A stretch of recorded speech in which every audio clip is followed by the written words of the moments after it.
Hola, mi nombre es Daniel. Quiero contarles cómo fue la experiencia de realizar mi tesis de maestría, porque quizás esto pueda servirle a alguien que esté pasando por esa misma etapa. Este lugar que están viendo es la frontera sur de México, en el estado de Chiapas. Aquí fue donde decidí hacer mi investigación. No era la primera vez que venía. Años antes ya había trabajado aquí durante mi tesis de licenciatura, pero en esta ocasión quería entender algo distinto. Me interesaba una actividad muy específica, el comercio de verduras guatemaltecas, pero no solo el comercio en sí, sino las relaciones sociales que lo hacen posible. Al inicio pensé que mi trabajo consistiría en lo típico, llegar, observar, hacer entrevistas y listo, pero pronto entendí que no era suficiente. Para comprender realmente lo que estaba pasando, tenía que involucrarme, así que busqué la forma de integrarme, y lo hice trabajando como ayudante en un negocio de verduras. Recuerdo muy bien este día en particular, era un 2 de noviembre del 2024. La dueña del negocio me pidió que me quedara todo el día ayudando, desde la mañana hasta el cierre, porque ella tenía que irse a apoyar en las ventas de flores. Era temporada alta, había muchísimo movimiento en la ciudad. Ese día me quedé con los chicos que trabajaban ahí. Teníamos que hacer de todo, recibir mercancía, acomodarla, atender clientes, limpiar, y eso fue exactamente lo que hice. Durante todo el día estuve trabajando como uno más, como un trabajador más, atendiendo personas, organizando productos, haciendo mandados, incluso realizando pagos. Pero lo más importante no estaba solo en las actividades, estaba en las conversaciones, porque era ahí, en medio del trabajo cotidiano, donde comenzaba a entender realmente cómo funcionaba este comercio. Claro, esa información no llegó de inmediato. Fue posible porque ya llevaba casi 3 meses conviviendo con ellos. La confianza no se improvisa, se construye, y gracias a eso muchas personas comenzaron a compartirme cosas que no hubiera obtenido en una entrevista formal. Pero no todo era sencillo. El trabajo era pesado, las verduras pesan, el ritmo es intenso y los días son largos. Y aún así, al final de cada jornada tenía otra responsabilidad: escribir, registrar todo en mi diario de campo.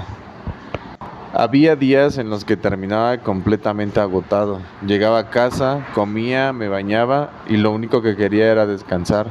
Muchas veces no lograba escribir en ese momento, así que organizaba mentalmente lo ocurrido y lo redactaba al día siguiente. A pesar del cansancio, también hubo algo que disfruté mucho: el tiempo compartido, las conversaciones, la convivencia también, pero siempre con la conciencia de que tenía una responsabilidad: hacer un buen trabajo, porque también me estaban dando la oportunidad de estar ahí. No puedo contarles todos los hallazgos de mi investigación, pero sí puedo compartirles una idea clave.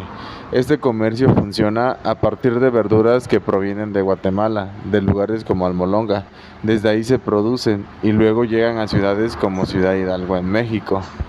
A simple vista, podríamos pensar que todo depende de actividades como el abastecimiento, la distribución, el cruce de la frontera y el cobro de pedidos. Y sí, estas actividades son importantes, pero no son lo único. Lo que realmente sostiene este comercio son las relaciones. Con el tiempo entendí que muchas de las personas involucradas no solo eran socios o trabajadores, eran familiares. Y eso cambia todo, porque las relaciones no solo eran funcionales, eran relaciones de confianza. Gracias a esa confianza podían existir acuerdos, pagos a crédito, apoyo en momentos clave, flexibilidad en las negociaciones, pero no se trataba solo de acuerdos, se trataba de cómo estaban construidas esas relaciones. Hubo una idea que me llamó mucho la atención.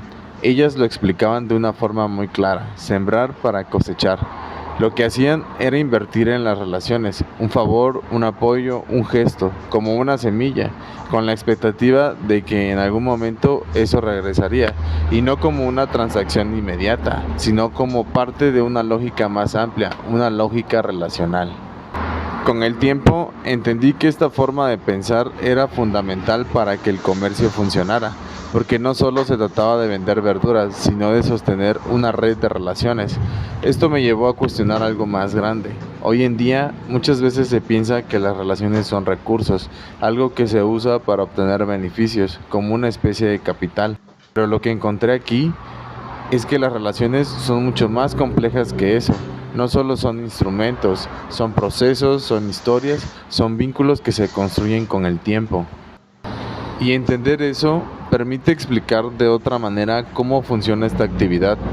Puede que a algunos esto le parezca un tema muy específico o incluso muy aburrido, pero para mí es justo ahí donde está lo interesante.